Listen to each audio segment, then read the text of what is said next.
আমি তোমাদেরকে viral calendar make করা শিখাবো। হ্যাঁ, সেই ভাইরাল ক্যালেন্ডারই, বাট আমি একটু ইউনিক ভাবে বানানোর চেষ্টা করব। চলো ভিডিওটা শুরু করা যাক। ফার্স্টে আমি এখানে ক্যালেন্ডার নিয়ে নিছি, আর এই ক্যালেন্ডারের কাগজটা অনেক সাধারণ ক্যালেন্ডার থেকে একটু মোটা। তোমরা এই ক্যালেন্ডারের পেপারের পরিবর্তে একটু শক্ত কাগজ নিয়ে নিতে পারো। তারপরে এখানে আমি একটা জার আঁকাই নিব। এটা যেহেতু ভাইরাল ক্যালেন্ডার, সবাই জার থিমেই রাখছে, তার জন্য আমিও জার থিমেই রাখার চেষ্টা করছি। তোমরা তোমাদের মন মতো শেপ দিয়ে নিতে পারো। পিন্টারেস্টে আমি এটা নিয়ে একটু ঘাটাঘাটি করছি, তো তখন আমি এটার অনেকগুলো শেপ দেখতে পারছিলাম। তো এখানে আমি যেহেতু টেন্ট ফলো করতেছি, তার জন্য আমি জার থিমেই রাখার চেষ্টা করছি, নাহলে আমি একটু ইউনিক ভাবে করতে চাইছিলাম। যাই হোক, জারটা কাটার পরে এখানে আমি ডটিং টুলসের দাগ দিয়ে নিচ্ছিলাম। যদি কলম দিয়ে দাগ দেওয়া যায় তো তাহলে তো ব্ল্যাক কালার দাগ বসে যেত, আর এটা দেখতে একদমই ভালো লাগতো না। তার জন্য এখানে আমি একটু ডটিং টুলস ইউজ করছি। আর এইটা হচ্ছে ক্যালেন্ডারের ফাইনাল লুক। আর এইভাবে আমি অনেকগুলো পিস কেটে নিছি, অনেকগুলো মানে 13টা পিস কাটছি, একটা ইন্ডোরের জন্য আর 12টা হচ্ছে ক্যালেন্ডার 12 মাসের নাম। ইন্ডোর বলতে যেটা ফার্স্টে থাকবে ওইটা আর কি, ওইটাতে একটু ডিজাইন আর এই ইয়ারের নাম লিখে দিলে ওইটা দেখতে আরো অ্যাস্থেটিক লাগবে। এভাবে হয়তো তোমরা বুঝতেছো না, তোমরা ভিডিওটা দেখতে থাকো তাহলেই বুঝতে পারবা। তো যাই হোক, এখন আমি ক্যালেন্ডারের পিসগুলোতে না জেসো অ্যাপ্লাই করে নিছি। তো আমি রঙের যে কোনো কাজ করার আগে বেসের উপর জেসো অ্যাপ্লাই করে নেই, এতে করে বেসের উপর রংটা না অনেক ভালো বসে। যাই হোক, তারপরে এখানে আমি হোয়াইট কালার আর রেড কালার মিশিয়ে একটা ডার্ক পিঙ্ক কালার করে নিছি। কালারটা কেন তোমরা লাইট পিঙ্কও বলতে পারো। আর হ্যাঁ, কালার মিশাই ইউজ করার ফায়দা হচ্ছে আমার কাছে সব ধরনের রং নেই, আমার কাছে শুধুমাত্র 18 কালারের রং আছে। একজন আর্টিস্টার কাপড়ের কাছে 18 কালার রং কিছুই না, আমাদের অনেক কালারের রং প্রয়োজন হয়। তখন তো আমি কিনতে পারছিলাম না, তার জন্য আমি 18 কালারটাই কিনে নিয়েছিলাম। তার জন্য আমি একটা কালারের সাথে আরেকটা কালার মিশাই ইউজ করি, এতে করে আমার অন্যগুলো রং কেনার প্রয়োজন হয় না। আচ্ছা, ক্যালেন্ডার তো বানাইবা তাই না, বাট এটা রাখবা কিসের উপরে? সবাই যেটা বানাইছে ওইটা একটু নরমাল টাইপের, আমি যেটা বানাইছি ওইটা একটু হার্ডি টাইপের হবে, মানে ক্যালেন্ডার আর কি। সবাই যেহেতু খাতার পেজ দিয়ে বানাইছে আর আমি যেহেতু একটু মোটা কাগজ দিয়ে বানাইছি, তার জন্য সবগুলো একসাথে করার ফলে এটা একটু আরো বেশি মোটা হয়ে গেছে। তার জন্য ওই স্ট্যান্ডটা এটার উপর লোড দিতে পারতেছিল না। তার জন্য পিন্টারেস্ট অনেক ঘাটাঘাটি করার পর আমি এই হ্যাঙ্গারের আইডিয়াটা পাইছি। আর এটা আমার ভারী ক্যালেন্ডারের সাথে অনেক সুন্দরভাবে হ্যাং করে গেছে। আর এইটা বানানোর জন্য আমি শুধুমাত্র কার্ডবোর্ড ইউজ করছি। তোমরা ভিডিওতে দেখানো স্টেপ বাই স্টেপ প্রসেসগুলো ফলো করো, তাহলে এটা বানাতে পারবা। হ্যাঙ্গারটা বানানো না অনেক অনেক অনেক ইজি।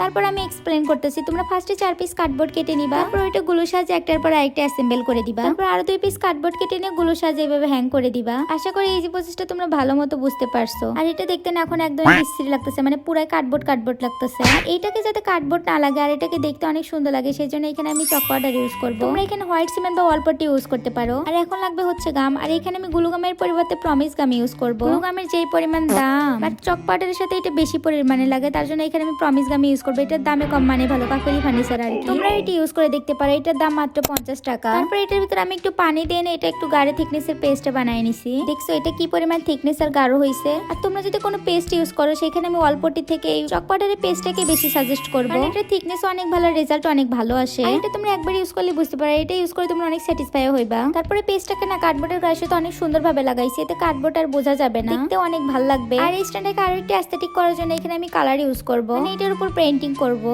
আর এই বাউন্ড কালার করা আমার কাছে সর্বোচ্চ বেস্ট কাজ মনে হয়েছে। আর আমি যেহেতু ক্যালেন্ডারটাকে লাইট পিঙ্ক আর ব্ল্যাক থিমে রাখছি, পেজটাকে আমি লাইট পিঙ্কে রাখছি আর ব্ল্যাক কালার দিয়ে এটা ডেকোরেশন করছি। ব্ল্যাক কালার আর লাইট পিঙ্কের সাথে না একদমই ব্রাউন কালার যাচ্ছিল না, তার জন্য এই কালার কম্বিনেশনটা আমার কাছে একদম লস প্রজেক্ট, মানে একদম ওয়েস্ট লাগছে। যদি ক্যালেন্ডারটাকে আমি অন্য থিমে রাখতাম তাহলে এই কালারটা না অনেক বেস্ট ছিল। তো এটাকে যেহেতু আমি লাইট পিঙ্ক আর ব্ল্যাক কালারে রাখছি, তার জন্য পরে এটাতে আমি আবার ব্ল্যাক কালার দিয়ে ডেকোরেশন করছি। তার জন্য ব্রাউন কালার লাগানোটা আমার কাছে একদম ওয়েস্ট আর লস প্রজেক্ট ছিল। আর আমার সাথে না সবসময় এমনই হয়, মানে আমি ভাবি একটা হয় আর একটা, মানে ফার্স্টের দিকে আমি ভাইবা রেখে একটা, লাস্টে দেখা যায় ওইটা হয় না, ওইটার পরিবর্তে আমি আরেকটা বানাইছি। আচ্ছা, তোমাদের সাথে কেমন হয় কমেন্টে একটু জানাইও তো। তো মনে করে আমার সাথে এরকম আজাইরা কাজ ঘটে। যাই হোক, হ্যাঙ্গারটা বানাইছি আর কালারও করছি, আর এটা তো লং লাস্টিং করার জন্য এখন আমি ভার্নিশ ইউজ করবো। যাই হোক, রিসেন্টলি আমি একটা নতুন ভার্নিশ নিয়েছি, তাই ভাবলাম যে এটার উপর একটু এক্সপেরিমেন্ট করা যায়। এই ভার্নিশটা দেখে আমি পুরাই হতাশ ভাই, কি বলবো। এই ভার্নিশটা না একদমই লিকুইড টাইপ না, আর ফার্স্টে মনে করছি শীতের জন্য এরকম হয়েছে, তার জন্য জমে গেছে, কিন্তু আমার কাছে আরেকটা ভার্নিশ ছিল আর ওইটা শীতেও জমে নাই। পরে এই ভার্নিশটার গায়ের সাথে কিওয়ার্ড গুলো পরে দেখি যে এটা লিকুইড টাইপের, মানে এটা একটু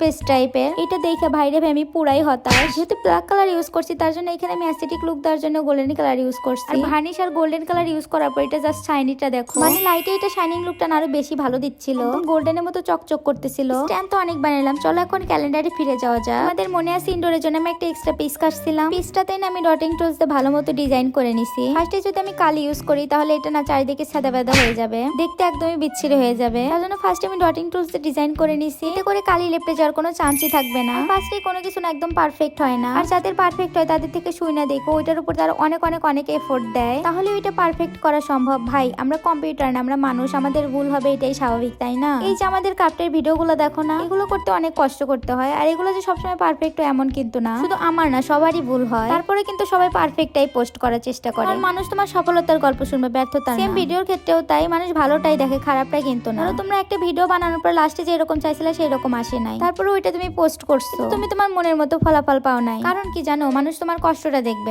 তোমার ভিডিওটা কতটা পারফেক্ট হয়েছে, তুমি যেভাবে বানাও আর কষ্ট করে বানাও। যাই হোক, কথা বলতে বলতে ভিডিওর অনেকখানি চলেই আসছে। এখন আমি আবার ওই সেম ক্যালেন্ডার কাগজের উপরে কিছু ফুল এঁকে নিছি। বেস কালার হিসেবে না এখানে আমি আবার জেসি অ্যাপ্লাই করছি, যেহেতু এটাতে আমি রঙের কাজ করব, তার জন্য ফার্স্টে আমি জেসি অ্যাপ্লাই করে নিছি। তারপরে বিভিন্ন শেপের বিভিন্ন ডিজাইনের ফুলগুলোকে আমি সুন্দর মতো কাট করে নিছি। এখানে তোমরা না তোমাদের মনের মতো ফুল আর্ট করে নিতে পারো। আর্ট সম্পর্কে না তেমন অভিজ্ঞ না, এই ধরো মোটামুটি পারি আর কি। আর আমি ভাবি না আমি কাপ সম্পর্কে কোনোদিন ভিডিও মেক করবো। যেদিন আমার চ্যানেলে 1 লাখ সাবস্ক্রাইবার হবে সেই দিন আমি শেয়ার করবো যে কাকে দেখে ইন্সপায়ার আমি এই ভিডিওর জগতে আসছি, মানে এই সেকশনে আসে আর কি। তো তোমাদের উচিত হচ্ছে আমার একটু বেশি বেশি সাপোর্ট করা, আর সাপোর্ট করলে না ভিডিও করার ইন্সপিরেশন বাড়ে। যাই হোক, তারপর আমি কাট করা ফুলগুলোকে সুন্দর মতো কালার দিয়ে ভেবে ডিজাইন করে নিছি। তারপরে B17 গ্লু দিয়ে না ওই ফুলগুলোকে ক্যালেন্ডারের সাথে একটার সাথে আরেকটা অ্যাসেম্বল করে দিছি। তোমরা এখানে না নরমাল আঠা ইউজ করতে পারো, এখানে যে একটার সাথে আরেকটা অ্যাসেম্বল করার জন্য B17 ইউজ করতে হবে তার কোনো মানে নাই। যে কোনো একটা আঠা দিয়ে একটার সাথে আরেকটা অ্যাসেম্বল করে দিলেই হয়েছে। তারপরে ক্যালেন্ডারে যেভাবে সাজানো থাকে সেইভাবে আমি একটার পর আরেকটা সাজাই নিচ্ছিলাম সুন্দর করে। সাজানো বলতে জানুয়ারি পরে ফেব্রুয়ারি, মার্চের পরে এপ্রিল, মের পরে জুন, এইভাবে সাজাই নিচ্ছিলাম আর কি। টোটাল কাজ করার পরে এইটা হচ্ছে ক্যালেন্ডারের ফাইনাল লুক। আর এটাতে ইনডোর কাভার দেওয়ার পর এটার লুক দেখো। ইনডোর কাভারের উপর না 2025 সালে আমি লিখছি, মানে 5 না 3 হয়ে গেছে। তোমরা ঠিক মতো লেখো, এটা ঠিক করতে গেলে অনেক খাটনি করতে হবে, আর তার জন্য আমি এটা ঠিক করে নিই, কারণ প্রচুর পরিমাণে আলসে।